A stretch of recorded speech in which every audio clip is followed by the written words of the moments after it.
আসসালামু আলাইকুম রহমতুল্লাহি ওয়া বারাকাতুহু। আলহামদুলিল্লাহ ওয়াসসালাতু ওয়াসসালামু আলা রাহমাতিল নাবী ওয়া আউযু বিল্লাহি মিনাশ শাইতানির রাজিম। বিসমিল্লাহির রহমানির রহিম।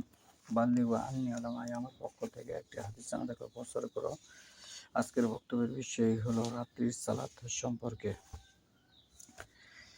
এক নম্বর হচ্ছে শেষ রাতে তাহাজ্জুদে উঠে প্রথমে হালকাভাবে 2 রাকাত পড়বে, অতঃপর বাকি সালাত পড়বে। এই হাদিসটি পাবেন আপনি মুসলিম 1193, 94, 97। 2 নম্বরে হচ্ছে যদি কেউ প্রথম রাতে এশার পরে বেতর করে ঘুমিয়ে যায়, তবে শেষ রাতে উঠে 2 রাকাত করে তাহাজ্জুদ পড়বে। শেষে আর বেতর পড়তে হবে না, কেননা এক রাতে 2 বেতর চলে না। এই হাদিসটি পাবেন আপনি আবু দাউদ, নাসাই, নাইলুল বেতর অধ্যায় 3 নম্বর খণ্ড 314-17।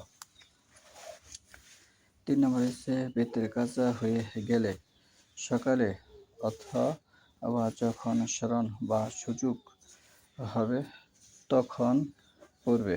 এই হাদিসটি পাবেন আপনি তিরমিজি, আবু দাউদ, মিশকাত 1268, 1279। এটি মুবাহ, ইচ্ছাধীন, বাধ্যতামূলক নয়। এই হাদিসটি পাবেন আপনি নাইলুল আওতার 3 নম্বর খণ্ড 317-19। 4 নম্বরে হচ্ছে তাহাজ্জুদ বা বেতর কাজা হয়ে গেলে ওবাদা বিন সামিত, আব্দুল্লাহ ইবনু মাসুদ, আব্দুল্লাহ ইবনু আব্বাস প্রমুখ সাহাবীগণ ফজর সালাতের আগে তা আদায় করে নিতেন। ফজর সালাতের আগে তা আদায় করে নিতেন। এই হাদিসটি পাবেন আপনি ফিকহুস সুন্নাহ প্রথম খণ্ড 83।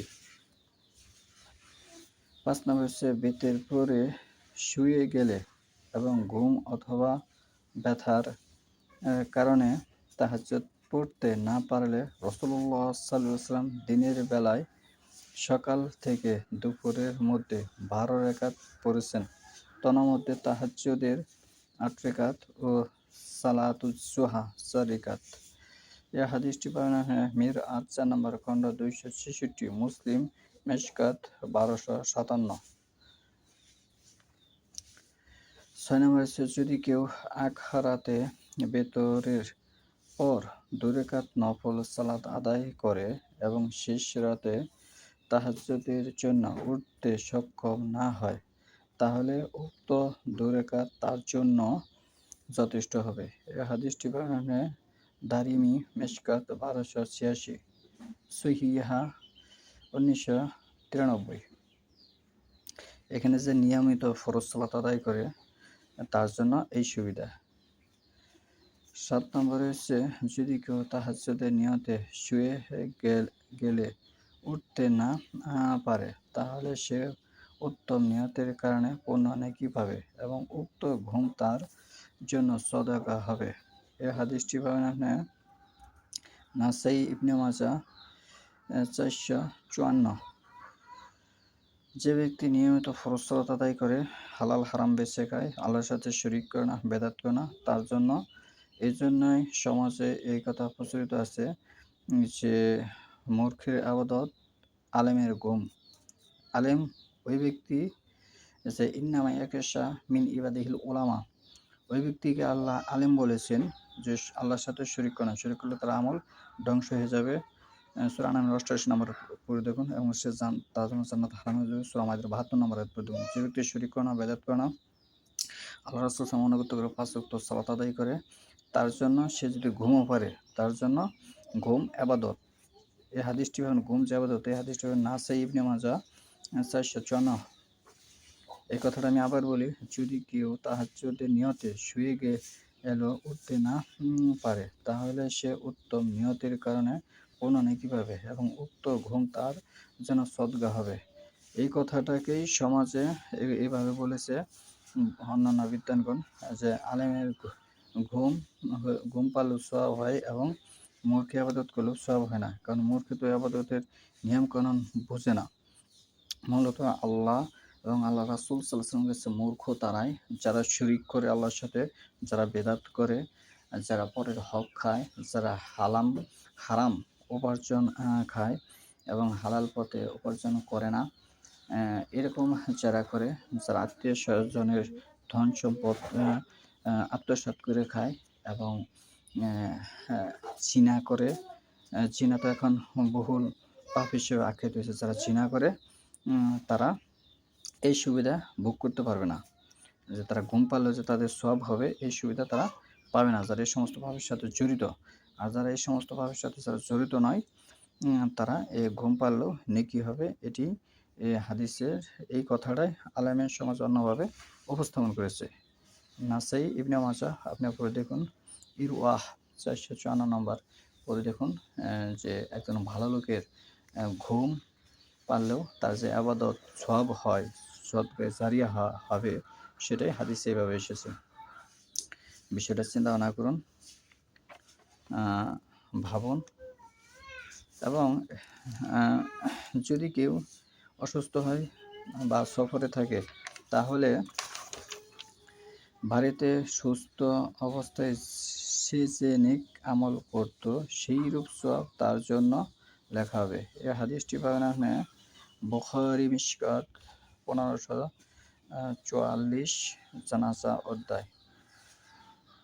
তাহলে একজন ভালো মানুষ যে ৫ ওয়াক্ত সালাত আদায় করে, পরে যদি সে অসুস্থ হয়েও যায়, তার সেরূপ সওয়াব তার আমলনামায় লেখা হবে। এবং সে যদি সফরেও থাকে, তার জন্য সেরূপ সওয়াব লেখা হবে। যদি সে কোনো কারণবশত সফরে সালাতে বিঘ্ন ঘটে বা ইবাদতে কোনো বিঘ্ন ঘটে, সালাত পড়তেই হবে বাধ্যতামূলক। সফরের সালাত তার কম, মাগরিবে ৩ পড়বে, জোহরের ৪/২, আসরের ৪/২, এশারের ৪/২, ফজরের ২/২ পড়তে হবে। এটি হচ্ছে সফরের নিয়ম। আল্লাহ বলেন, যারা ঈমান আনে ও সৎকর্ম করে তাদের জন্য রয়েছে পুরস্কার। এই কথাটা পাবেন আপনি হামিম সাজাদা ৪১ নম্বর সূরা ৮ নম্বর আয়াতে। তার জন্য পুরস্কার রয়েছে। ৮ নম্বর হচ্ছে রাতে নফল সালাত নিয়মিত আদায় করা উচিত, কেননা যে কোনো নেক আমল তা যত কমই হোক নিয়মিত করায় আল্লাহর নিকট অধিক পছন্দনীয়। এটি পাবেন আপনার মুত্তাফাক আলাইহ মিশকাত ১২৪২। রাসূলুল্লাহ সাল্লাল্লাহু আলাইহি ওয়াসাল্লাম বলেন, তুমি ওই ব্যক্তির মতো হইও না যে রাতের নফল সালাতে অভ্যস্ত ছিল কিন্তু পরে ছেড়ে দিয়েছে। এই হাদিসটি পাবেন মুত্তাফাক আলাইহ মিশকাত ১২৩৪। তিনি আরও বলেন, আল্লাহ ওই স্বামী স্ত্রীর উপর রহম করুন যারা তাহাজ্জুদে ওঠার জন্য পরস্পরের মুখে পানি ছিটিয়ে দেয়। যদি একজন আপত্তি করে তাহলে পানি ছিটানো যাবে না। এই হাদিসটি পাবেন আপনি আবু দাউদ, নাসাই ১২৩০। ৯ নম্বরে রয়েছে তাহাজ্জুদের কেরাত। রাসূলুল্লাহ সাল্লাল্লাহু আলাইহি সাল্লাম কখনো সশব্দে কখনো নিঃশব্দে পড়েছেন। এই হাদিসটি পাবেন আপনি আবু দাউদ ২২৬। তিনি বলেন, সরবে ও নীরবে পাঠকারী, প্রকাশ্য গোপনে সাদাকাকারী। এই হাদিসটি পাবেন আপনি আবু দাউদ, নাসাই ২২০২। তিনি আবু বকর রাদিয়াল্লাহু আনহুকে কিছুটা জোরে এবং ওমর রাদিয়াল্লাহু আনহুকে কিছুটা আস্তে কেরাত করার উপদেশ দেন। এই হাদিসটি পাবেন আপনি আবু দাউদ, তিরমিজি মিশকাত ১২০৪। ১০ নম্বর হচ্ছে তারাবির জন্য নির্দিষ্ট কোনো দোয়া নেই, তবে শেষ দশকের বেজোর রাত্রিগুলোতে পড়ার জন্য আয়েশা রাদিয়াল্লাহু আনহাকে রাসূল সাল্লাল্লাহু আলাইহি ওয়াসাল্লাম বিশেষ একটি দোয়া শিক্ষা দিয়েছিলেন। সেটি হলো, আল্লাহুম্মা ইন্নাকা আফুবুন তুহিব্বুল আফওয়া ফাফু আন্নি। এই দোয়াটি সে শিক্ষা দিয়েছেন। এর অর্থ হচ্ছে, হে আল্লাহ, তুমি ক্ষমাশীল, তুমি ক্ষমা করতে ভালোবাসো, অতএব আমাকে ক্ষমা করো। এই হাদিসটি পাবেন আহমদ, ইবনে মাজাহ, তিরমিজি মিশকাত ২০৯১ সওম অধ্যায়। ১১ নম্বর হচ্ছে রাসূলুল্লাহ সাল্লাল্লাহু আলাইহি ওয়াসাল্লাম বলেন, তোমরা মনের ফুর্তি নিয়ে সালাত আদায় করো এবং সাধ্যমতো নেক আমল করো, বিরক্তি বোধ করো না, বিরক্ত বোধ করো না এবং না করা পর্যন্ত, না আসা পর্যন্ত, বিরক্ত বোধ না আসা পর্যন্ত তোমরা সালাত আদায় করো। বিরক্ত বোধ যদি আসে তাহলে ওটা সালাত হিসেবে গণ্য হবে না। এই হাদিসটি পাবেন আপনি মুত্তাফাক আলাইহি মিশকাত 1243-44। 12 নম্বর হচ্ছে আয়েশা রাদিয়াল্লাহু আনহা বলেন, আমি জানি না যে আল্লাহর নবী সাল্লাল্লাহু আলাইহি ওয়াসাল্লাম কখন এক রাত্রিতে সমস্ত কোরআন খতম করেছেন কিংবা ফজর অবধি সারা রাত্রি ব্যাপী নফল সালাত আদায় করেছেন। তাহলে এই হাদিসটি পাবেন আপনি মুসলিম মিশকাত 1257। তাহলে এখানে যে বিষয়টা দাঁড়ালো, আল্লাহ রাসূল সারা রাত্রি কোনো সালাত আদায় করেননি, সে সালাত আদায় করেছেন, সে বিশ্রামও নিয়েছেন এবং সে ফজরের সালাত আদায় করেছেন। এটি হচ্ছে ইসলামের মূল নীতি ধারা। কিন্তু বাংলাদেশ, ভারত উপমহাদেশে যারা সারা রাত্রিব্যাপী সালাত আদায় করে শবে বরাত মনে করে, এগুলি একেবারেই ভুল প্রন্থা, হাদিস বিরোধী। এখানে আমি যে কটা বক্তব্য দিচ্ছি সব কটা বক্তব্যের মধ্যে হাদিসের রেফারেন্স আছে, কিন্তু আপনি যে আমল করতেছেন এই রেফারেন্স আপনার বানানো রেফারেন্স। এটি আপনার আপনার আমল 1000 বছর আগের রেফারেন্স নয়। সুবহানাক আল্লাহুম্মা ওয়া বিহামদিকা আশহাদু আল্লা ইলাহা ইল্লা আনতা আস্তাগফিরুকা ওয়া আতুবু ইলাইক।